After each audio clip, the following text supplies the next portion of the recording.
Une tempête terrible s'abat sur la Virginie, navire de commerce perdu dans l'immensité du Pacifique. Le vent déchaîné secoue la galiote, les mâts gémissent, le naufrage semble inévitable. 1759, au large du Chili, réfugié dans la cabine du bateau Robinson Crusoe, jeune Anglais puritain parti pour faire fortune dans le Nouveau Monde, s'entretient avec le capitaine. L'orage gronde dehors, le fanal brinque-balle, l'eau noire croule sur le pont. Imperturbable, le vieux marin, aguerri, tire les cartes du tarot pour le jeune homme.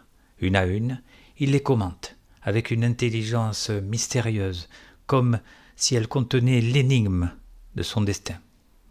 Soudain, une carte s'impose, l'arcane 12, le pendu. On y voit un jeune homme pendu par un pied à un arbre. Tout est inversé. Le monde, le corps, les valeurs. C'est précisément cette image, placée au seuil du roman de Michel Tournier, Vendredi ou les lemmes du Pacifique, qui m'a intrigué et guidé.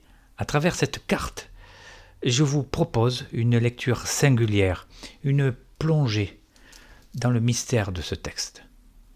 Les vagues déferlent, la tempête sévit, et bientôt le navire vient s'écraser contre un récif. Quand Robinson reprend conscience, la Virginie n'est plus qu'une épave brisée, échouée, non loin du rivage. Tout l'équipage a péri. Désormais commence pour lui une lutte sans relâche pour survivre, et surtout une descente dans une solitude absolue qui va envahir chaque recoin de son cœur. Mais avant d'aller plus loin dans le roman, arrêtons-nous un instant sur les origines du mythe de Robinson. Cette histoire trouve sa source dans la vie bien réelle d'Alexander Selkirk, marin écossais né en 1676 et mort en 1721. Parti en mer pour l'aventure, Selkirk entre en conflit avec le capitaine de son navire. Alors qu'il longe les côtes du Chili, il réclame que l'on répare le bâtiment avant de franchir le redoutable Cap Horn. Le capitaine refuse et on l'abandonne sur l'île de Massatiera, rebaptisée depuis île Robinson Crusoe, dans l'archipel Juan Fernandez. Seul, livré à un monde hostile, Selkirk survit 4 ans et 4 mois, de 1704 à 1709. Il ne possède presque rien, un mousquet, un peu de poudre, un couteau et une corde. Pour apaiser son désespoir, il lit et relit sans cesse la Bible. Peu à peu, il apprend les lois de la nature, chasser, se nourrir, se défendre. Dans ses mémoires, le capitaine Woodes Roger, qui le secourra en février 1709, raconte comment les rats rongeaient les vêtements et les pieds de Selkirk pendant son sommeil. Loin de céder au découragement, il apprivoise les chats sauvages grâce au lait de ses chèvres et en fait ses alliés contre les rongeurs. Les aventures d'Alexander Selkirk ont directement inspiré Daniel Defoe, qui publie en 1719 un roman devenu mythique, Robinson Crusoe. Son titre original, presque aussi long qu'un discours politique, résume à lui seul toute l'intrigue. La vie et les aventures étranges et surprenantes de Robinson Crusoe de York, marin qui vécut 28 ans sur une île inhabitée, sur la côte de l'Amérique, près de l'embouchure du grand fleuve Orénoque, à la suite d'un naufrage où tous périrent à l'exception de lui-même, et comment il fut délivré d'une manière tout aussi étrange par les pirates. Écrit par lui-même. En somme, en lisant le titre, on connaît déjà presque toute l'histoire. Dans le roman de Defoe, Robinson est abandonné sur une île des Caraïbes. Michel Tournier y voyait un choix volontaire, pensé pour séduire le lecteur du XVIIIe siècle, une promesse d'aventure, de danger et d'exotisme. L'histoire se déroule en 1659, soit un siècle avant celle de Vendredi ou les lemmes du Pacifique. Dans son propre roman, Tournier choisira d'ailleurs de se rapprocher davantage des péripéties réelles de Selkirk en plaçant l'action au XVIIIe siècle au large du Chili. Mais revenons à Defoe. Son héros, jeune homme avide d'aventure, rêve d'une vie en mer, malgré les mises en garde de son père, qui lui offre fortune et confort s'il accepte de rester à terre et de devenir avocat. Robinson n'écoute rien. Il prend le large, multiplie les péripéties, jusqu'au naufrage qui le laisse seul sur une île déserte. Avec pour seule possession un couteau et une pipe, il apprend à survivre dans la nature. L'île n'est toutefois pas totalement inhabitée. Robinson y découvre la présence de cannibales et sauve l'un de leurs prisonniers. Il le baptise Vendredi. En fait son serviteur, lui enseigne l'anglais et le convertit au christianisme. Vendredi devient ainsi l'incarnation du bon sauvage, docile et reconnaissant. Ce message, très marqué par l'idéologie du XVIIIe siècle, traduit une vision du monde colonial, celle d'une Europe civilisatrice, convaincue de sa supériorité sur les peuples qu'elle soumet. C'est précisément ce point que Michel Tournier choisira de remettre en question. Il va renverser ces valeurs et proposer une lecture radicalement différente de la relation entre Robinson et Vendredi. Ce renversement dont nous venons de parler renvoie directement à l'arcane 12 du tarot de Marseille, une fois de plus. Arrêtons-nous un instant sur cet outil symbolique. Le tarot de Marseille est un jeu ancien, composé de 78 cartes, dont les origines se perdent dans l'histoire. Il rassemble 56 arcanes mineurs et 22 arcanes majeurs, des figures mêlant références chrétiennes, mythologiques et astrologiques. S'il sert souvent à la divination, il est avant tout un instrument d'introspection, un support pour interroger le destin, éclairer les zones d'ombre et accompagner une quête intérieure. Dans ce que l'on pourrait appeler le chapitre 0 du roman, le capitaine tire les cartes à Robinson. Chaque arcane ouvre alors une porte de lecture, une manière nouvelle d'explorer l'existence. Le mot arcane lui-même signifie mystère. Il contient un savoir caché, un secret enfoui. Parmi ces cartes, une attire particulièrement l'attention du lecteur, l'arcane 12, le pendu. Je crois qu'elle est centrale pour comprendre l'œuvre de Tournier. Rien n'est anodin. Le roman est d'ailleurs construit en 12 chapitres, comme pour faire écho à cette carte fondamentale. Que représente-t-elle ? On y voit un personnage suspendu par un pied, tête en bas, les bras liés derrière le dos. Cette image incarne généralement un temps d'attente, une situation de blocage, un moment où tout semble inversé. Mais cet état n'est pas une impasse, c'est un passage nécessaire. Le renversement des perspectives qu'elle propose ouvre la voie à une meilleure compréhension des choses. C'est l'introspection par excellence, un arrêt volontaire ou imposé qui prépare à une métamorphose intérieure. Et quel lieu pourrait mieux symboliser cet état que l'île déserte elle-même ? Elle devient l'espace d'une solitude forcée, un temps suspendu, qui contraint Robinson à regarder en lui-même. Loin de tout, il ne peut plus fuir.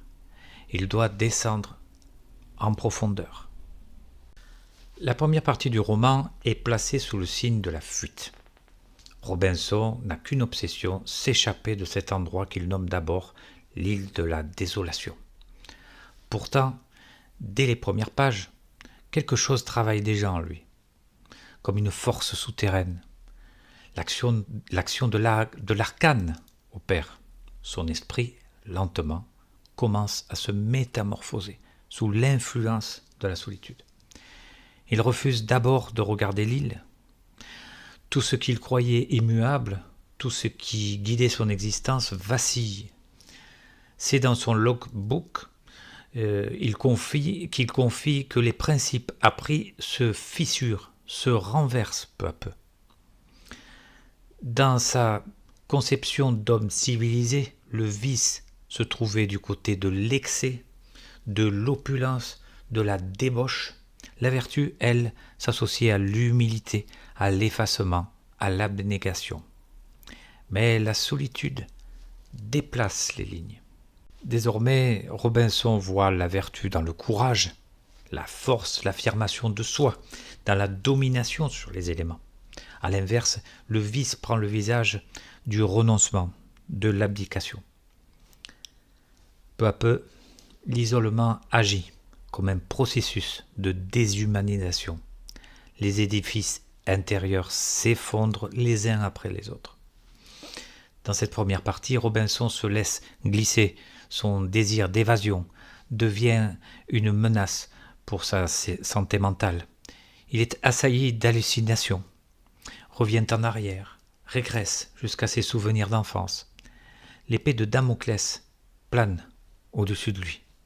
La folie et la mort se rapprochent, le forçant finalement à se tourner vers l'île. C'est dans la seconde partie qu'il épouse l'île, pour ainsi dire. Michel Tournier parle alors d'île administrée. Robinson reproduit ce qu'il connaît, les schémas appris, les structures qui ont façonné son éducation, son conditionnement d'homme civilisé. Il instaure un code pénal, un code civil, et s'autoproclame généralissime, gouverneur. À travers les pages de son logbook, on comprend que sa pensée, comme l'île elle-même, s'organise autour d'un modèle capitaliste. Produire devient l'expression du bien, accumuler une nécessité. À l'inverse, ne rien faire, perdre son temps devient un crime. L'esprit de Robinson se renforce, ou du moins il s'en persuade, dans l'illusion du pouvoir, de la domination, de la maîtrise du temps. Mais bientôt surgissent les Indiens araucaniens, venus sur l'île pour y accomplir leur sacrifice humain. Robinson sauve, malgré lui, l'un de leurs captifs, un homme qu'il baptise Vendredi, non sans une pointe de dédain. L'arrivée de ce dernier marque un tournant décisif. Elle agit comme une lente érosion travaillant en profondeur l'âme du naufragé. C'est là, encore une fois, l'un des grands basculements du livre. Les valeurs s'inversent. Car le véritable sujet du roman est bien celui-ci, le rapport à l'autre, la présence d'autrui. C'est précisément au moment où Robinson commence à douter de la réalité, même de l'existence, que la rencontre avec Vendredi bouleverse tout. La différence essentielle avec le récit de Daniel Defoe s'annonce dans le titre. Michel Tournier place Vendredi comme acteur principal du livre. Nouvelle inversion, l'arcane 12, celui du pendu, agit ici encore dans l'ombre. D'abord, Robinson tente d'asservir celui qui l'a sauvé. Il le façonne en serviteur, presque en esclave, convaincu d'être investi d'une mission, civiliser le sauvage. Il lui donne le nom du jour de leur rencontre. Sur cette île qu'il proclame sienne, Robinson détient désormais tous les pouvoirs. Le pouvoir terrestre et le pouvoir spirituel. Il s'y fait à la fois gouverneur et pasteur. Mais Vendredi, même s'il se plie aux exigences de son maître, possède une nature profondément libre qui refait surface à de nombreuses reprises. Il danse, il rit, il vit, le soleil est en lui. Certain d'être juste, persuadé de servir le bien, Robinson s'en agace. Il développe d'abord une haine envers Vendredi. Il le domine et va même jusqu'à le battre. Si la solitude a brisé certaines valeurs en lui, son voyage, le véritable voyage, ne fait que commencer. Après le naufrage du bateau, Robinson explore l'épave de la Virginie. Il y découvre des tonneaux de poudre noire qu'il entrepose sur l'île. C'est en fumant en cachette la pipe de son maître que Vendredi provoque, sans le vouloir, l'explosion d'une partie des infrastructures partiellement construites par Robinson. Non seulement le processus d'érosion de son édifice intérieur se poursuit, mais en plus, tout ce qu'il avait édifié à l'extérieur est réduit en cendres, détruit. La conception du temps, elle aussi, explose en vol. Robinson écrit dans son logbook: « Ce qui a le plus changé dans ma vie, c'est l'écoulement du temps, sa vitesse et même son orientation. La clepsydre, qui lui permettait de maîtriser le temps, s'arrête. Ce temps passé n'était finalement qu'une invention de plus, une illusion, une construction mentale du monde dit civilisé.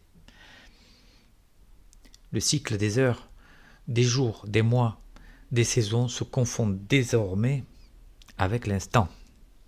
La matrice dans laquelle était enfermé l'homme ancien se fissure. Une fois encore, revenons sur le titre, Vendredi ou les limbes du Pacifique. Les limbes représentent un lieu du temps ou de l'espace entre l'Éden et l'enfer, un séjour céleste au bord du paradis. L'inversion se poursuit.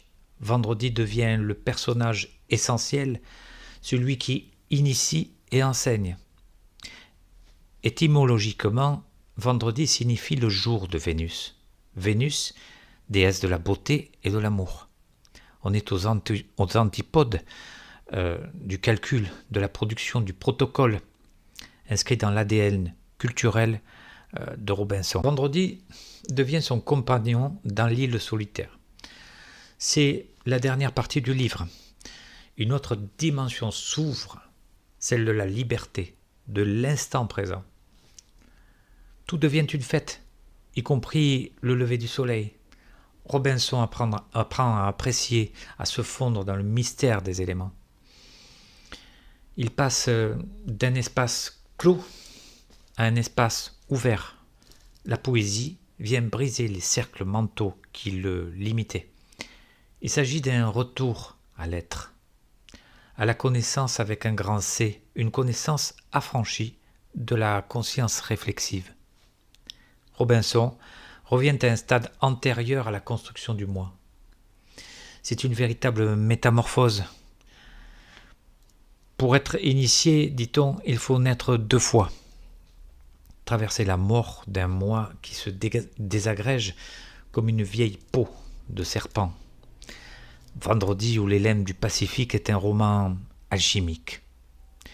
Michel Tournier compare lui-même l'île à un laboratoire expérimental. Toutes les étapes y figurent. L'œuvre au noir, symbolisée par la grotte, la mort. L'œuvre au blanc, la purification, la renaissance. Et enfin l'œuvre au rouge, présente dans les dernières pages, avec un lever de soleil aux lumières fauves.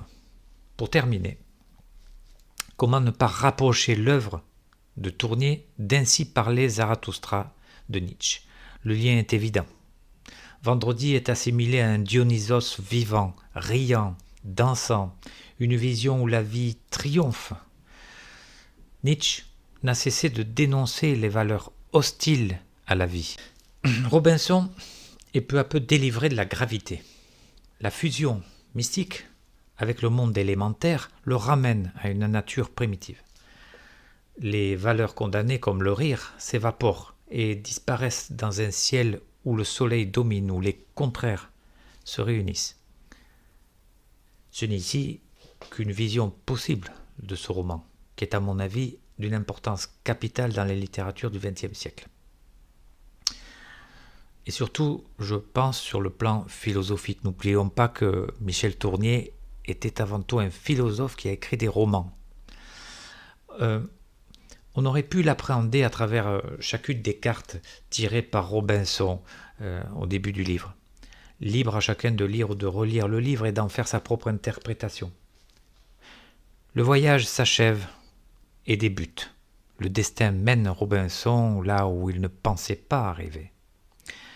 Le voyage en mer intérieure, d'abord subi, puis vécu avec joie, ouvre des horizons inimaginables. Il y avait de la lumière derrière les nuages. L'orage cachait un secret.